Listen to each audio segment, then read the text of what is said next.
रोशनी एक सुंदर, होनहार और सुलझी हुई लड़की थी। एक मध्यम वर्गीय परिवार से संबंध रखने वाली रोशनी अपने माता पिता इकलौती और प्यारी संतान थी, जिसका केवल एक ही सपना था कि वो अपने माता पिता को एक सुखी और आरामदायक जीवन दे सके। इसलिए तो वो 12वीं तक अपने राज्य में प्रथम आती रही। उसकी मेहनत का फल यह मिला कि राज्य के सबसे अच्छे और नामी कॉलेज उसे एडमिशन मिल गया और साथ ही स्कॉलरशिप भी। उसके माता पिता अपनी बेटी की इस उपलब्धि पर तो फूले नहीं समा रहे थे। कॉलेज का पहला दिन था और जैसा कि जाहिर है, रोशनी को देखकर सभी आपस में खुसुर पुसुर करने लगे। अरे ये तो वही स्टेट टॉपर है हमारे कॉलेज में। देखो, वो तो इस साल की टॉपर है ना।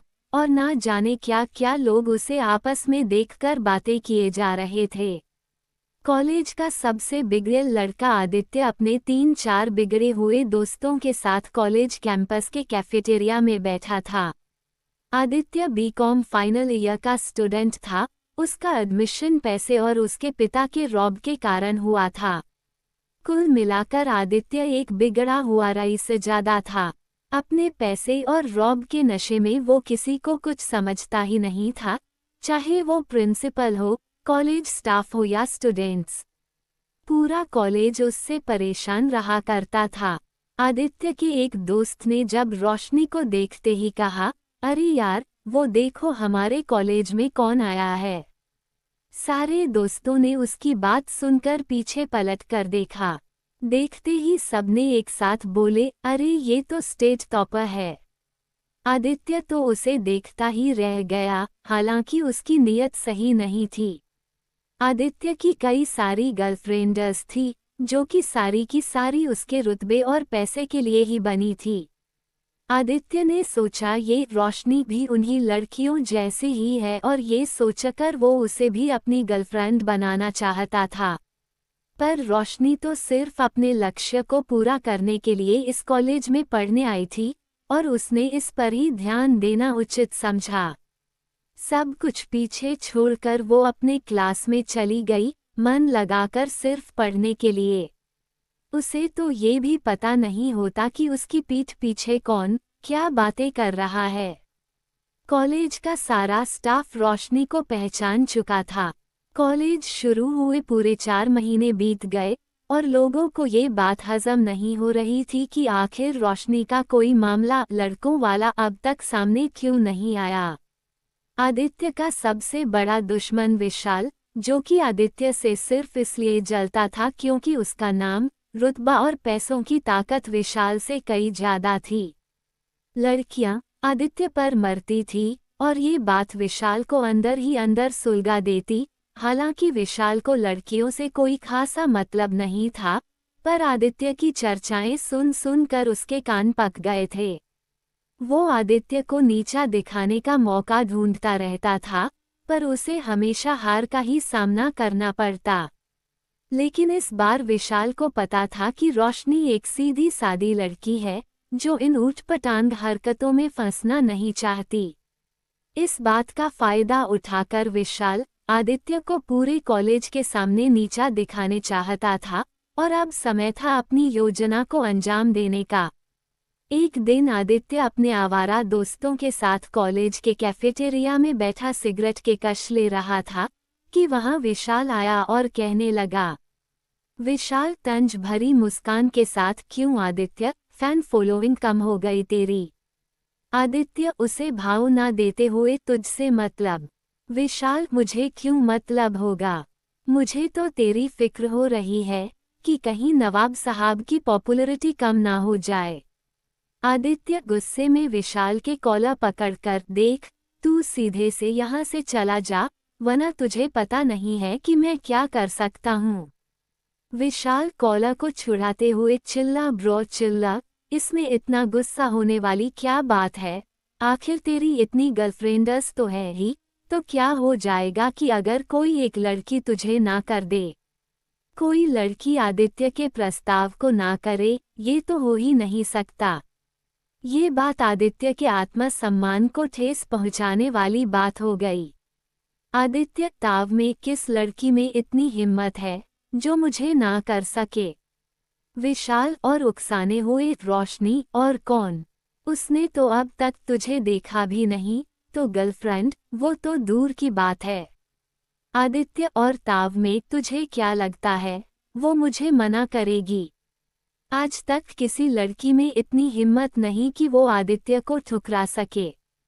समझा? विशाल, अच्छा ऐसा है तो लगी 1000 की शर्त। आदित्य, 1000 क्या 2000 की लगा ले, और अगर मान गई तो शर्त के साथ साथ तुझे वो भी करना पड़ेगा जो मैं बोलूँगा। विशाल, अरे क्यों नहीं, पर पहले मना तो सही। आदित्य सिगरेट फेंकते हुए जोश में उठता है, अपने कॉलर को ऊंचा कर कहता है। उसका शराब के नशे में ही वो अपनी कार चलाकर चला जा रहा था अपने रास्ते, कि तभी कोई उसकी कार से टकराने वाला होता है, पर समय से आदित्य ब्रेक लगा देता है। देखा तो सामने रोशनी ही टकराने वाली थी। वो घर का कुछ सामान बाजार से लेकर घर लौट रही थी। शहर से थोड़ी दूर घर होने के कारण वो जल्दी में थी, क्योंकि यहाँ रास्ता थोड़ा सुनसान रहता है। रोशनी को देखकर आदित्य का गुस्सा 7वें आसमान पर पहुंच गया। गाड़ी से वो बाहर निकल कर आया और रोशनी को एक जोरदार थप्पड़ लगा दिया। थप्पड़ इतना जोरदार था कि उसके प्रभाव से रोशनी नीचे गिर गई और उसके होंठों के किनारे से खून गिरने लगा। वो अपने आप को संभाल ही रही थी कि पीछे से आदित्य ने उसके बाल खींचकर उसे अपनी कार के पीछे वाली सीट पर फेंक दिया। आदित्य गुस्से में थप्पड़ मारे था, ना तूने मुझे, अब देख मैं तेरे साथ क्या करता हूँ। इतना कहकर आदित्य रोशनी के पास आकर उसके दोनों हाथों को जकड़ लेता है। रोशनी अपने बचाव के लिए बहुत कोशिश करती है, पर उसकी पकड़ से खुद को बचा नहीं पाती। वो विरोध करती है, चिल्लाती है, पर सुनसान सड़क होने के कारण कोई उसे सुन नहीं पाता। वो आदित्य के सामने रोती है, गिड़गिड़ाती है, पर नशे की धुन में आदित्य उसकी एक नहीं सुनता और हैवान बन जाता है और कर बैठता है हैवानियत रोशनी के साथ। मन भर जाने के बाद आदित्य रोशनी को उसी हालत में गाड़ी से बाहर फेंक देता है और भद्दी गालियां देकर कहता है, आदित्य औकात में रह अपनी। मैंने तुझसे दोस्ती करने को कहा था, पर तूने मुझे थप्पड़ मारकर अपने पैरों पर खुद ही कुल्हाड़ी मार ली है। आज जो तेरे साथ जो हुआ है उसकी जिम्मेदार तू खुद है। आज के बाद से आदित्य से टकराने की सोचना भी मत, वरना आज जो हुआ है उससे ज्यादा बुरा हो सकता है तेरे साथ।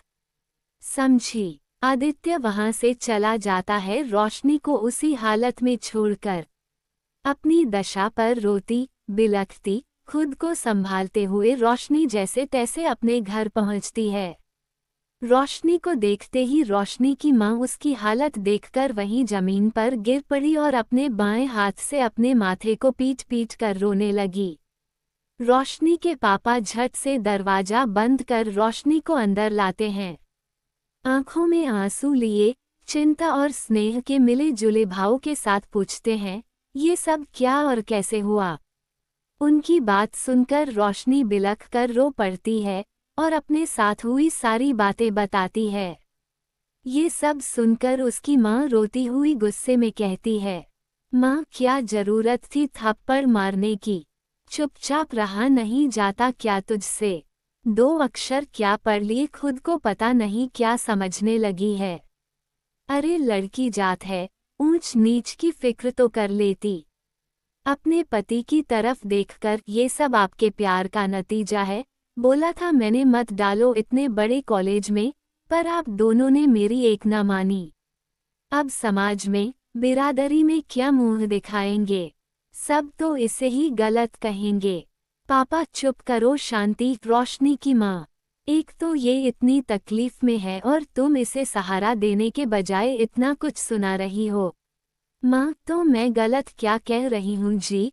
आपके ही लाड का नतीजा है ये सब, जो ये आज हमारी नाक कटवा कर आई है। पापा शांति, भगवान के लिए चुप हो जाओ प्लीज। रोशनी को देखकर बेटा तुम जाओ अपने कमरे में और आराम करो। रोशनी ऊपर अपने कमरे में चली जाती है और नीचे माँ पापा आपस में इसी बात पर बहस करते रहते हैं। कमरे में आकर रोशनी बिस्तर पर लेट जाती है और उसकी आंखों से आंसुओं की अविरल धारा बहती रहती है। उसे कब नींद आ गई उसे पता ही नहीं चला। सुबह नींद खुली तो बिस्तर से उठकर फ्रेश होने के लिए गई। वहां वॉशरूम में लगे आईने में जब उसने अपना अक्स देखा तो बीती शाम का दर्द हरा हो गया और वो वहीं टूटकर रोने लगी। उस दिन रोशनी कॉलेज नहीं गई। पूरा कॉलेज सोच में पड़ गया कि जो रोशनी आज तक एक भी क्लास मिस नहीं की फिर उसे आज क्या हो गया। पर ये बात जल्द ही जंगल की आग की तरह फैल गई, न सिर्फ कॉलेज में बल्कि आस पड़ोस में भी। और अब बातें बनने लगी, अरे रहती तो ऐसे थी कि जैसे दुनिया भर में इससे शरीफ तो कोई लड़की ही न हो। जरूर इसी ने उकसाया होगा वरना इसे कौन पूछता है। कितनी चालू है ये लड़की, हमने तो कभी सपने में भी नहीं सोचा था। इसे तो शर्म ही नहीं है। कोई और लड़की होती तो कब का शर्म के मारे मर गई होती। कॉलेज के लोगों की बातें, आस पड़ोस के लोगों की बातें, वो तो फिर भी रोशनी सहन कर लेती, लेकिन जो विषपान उसे अपनी माँ की बातों का करना पड़ता था वो रोशनी को अंदर तक तोड़कर रख देता। पापा माँ को शांत रहने को कहते लेकिन इससे अधिक वो भी क्या कर सकते थे। इतना कुछ टूट रहा था रोशनी के अंदर जिसे वो न किसी को बयां कर सकती थी और न ही कोई उसे समझ सकता था। एक रात इन सब बातों से तंग आकर रोशनी ने अपना सामान बांधा, अपने माँ पापा के कमरे में आकर मौन अलविदा लिया और आंखों में आंसू लिए चुपचाप रोशनी गायब हो गई उस शहर से। कहानी आगे सुनने के लिए हमें फॉलो कर लीजिए।